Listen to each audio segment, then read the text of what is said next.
Long before the rise of Rome or Athens, and centuries before the Persian Empire stretched across the Near East, there was the Hittite Empire, a powerful Bronze Age civilization that forged a formidable kingdom in the heart of Anatolia. At their height, the Hittites were the equals of Egypt, Babylon, and Assyria. And yet today, their legacy is often overshadowed by their more famous contemporaries. This is the story of their dramatic rise, their golden age, and the mysterious collapse that plunged them into obscurity for over 3,000 years. The origins of the Hittites stretch back to around 2000 BC, when Indo-European-speaking peoples migrated into central Anatolia.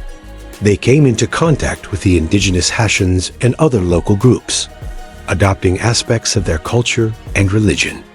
By around 1650 BC, under the leadership of King Hattusili I, the Hittites had established a centralized state centered on their capital Hattusa, a city carved into a rocky plateau fortified by massive stone walls and inscribed with the first examples of Hittite cuneiform. The early Hittite kings were warlords and diplomats, expanding their control over much of central and southern Anatolia. But it was Subululima I, ruling in the 14th century BCE, who transformed the Hittite kingdom into a full-fledged empire. Subululima waged successful campaigns against Mitanni and established dominance over much of northern Syria. He was shrewd, not only in battle, but in diplomacy, engaging with Egypt, Babylon, and the Assyrians through a mix of treaties, royal marriages, and back-channel negotiations. His reign marked the beginning of what historians refer to as the Hittite New Kingdom or Imperial phase. At its peak, the Hittite Empire stretched from the Aegean coast in the west to the banks of the Euphrates in the east. Its political structure was complex, a network of vassal states, regional governors, and royal family members ruling distant provinces. This decentralized model required careful coordination, and the Hittites relied on treaties, many of which have survived in clay tablet form, to bind their empire together. Their legal system was also advanced for the time, with relatively humane laws and protections for lower classes compared to their Mesopotamian neighbors. One of the most dramatic moments in Hittite history came in 1274 BCE, with the Battle of Kadisha, Massive Chariot, battle fought between the Hittites under Muwatalli II and the Egyptians led by Ramses II. The battle ended in a stalemate, but it highlighted the geopolitical reality of the time. The Hittites and Egyptians were the two dominant powers in the Near East. Remarkably, the conflict led to what is considered the earliest known international peace treaty, the Treaty of Kadesh, preserved in both Hittite and Egyptian archives. But even as the Hittites reached the zenith of their power, cracks began to appear. The empire was surrounded by ambitious rivals, including the resurgent Assyrians in the east. Internal instability was also mounting. The Hittite system of rule reliant on dynastic succession and competing royal factions bred frequent civil strife. Economic pressures, drought, and overextension further strained their administration. And then, around 1200 BCE, the world changed.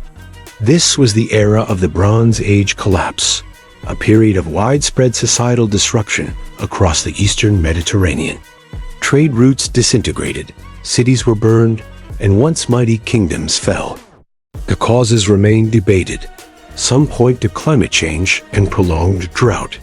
Others cite invasions by the enigmatic Sea Peoples, a confederation of maritime raiders whose origins are still unclear. The Hittite Empire was not spared. Hattusa was destroyed and abandoned, and the central government disappeared from the historical record. In the wake of the collapse, some Hittite cultures survived in the form of Neo-Hittite city-states in northern Syria and southeastern Anatolia. These small kingdoms retained Hittite language, art, and religious practices, but they were no longer part of an empire. By the time the Greeks and Persians emerged on the historical stage, the memory of the Hittites had already faded into myth. It wasn't until the 20th century that the Hittites were rediscovered, thanks to archaeological excavations at Hattusa and the deciphering of Hittite cuneiform. What was once thought to be a marginal people turned out to be a major imperial power.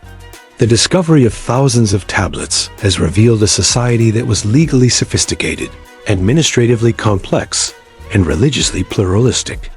The Hittites worshipped a pantheon of over 1,000 deities, a reflection of their inclusive approach to foreign gods and cultural integration. From a scholarly perspective, the Hittite Empire represents a fascinating case study in imperial fragility. Despite military might and diplomatic acumen, the empire was deeply vulnerable to external shocks and internal divisions. It also serves as a reminder of how civilizations can flourish, decline, and vanish from view only to be resurrected by the spade and the tablet.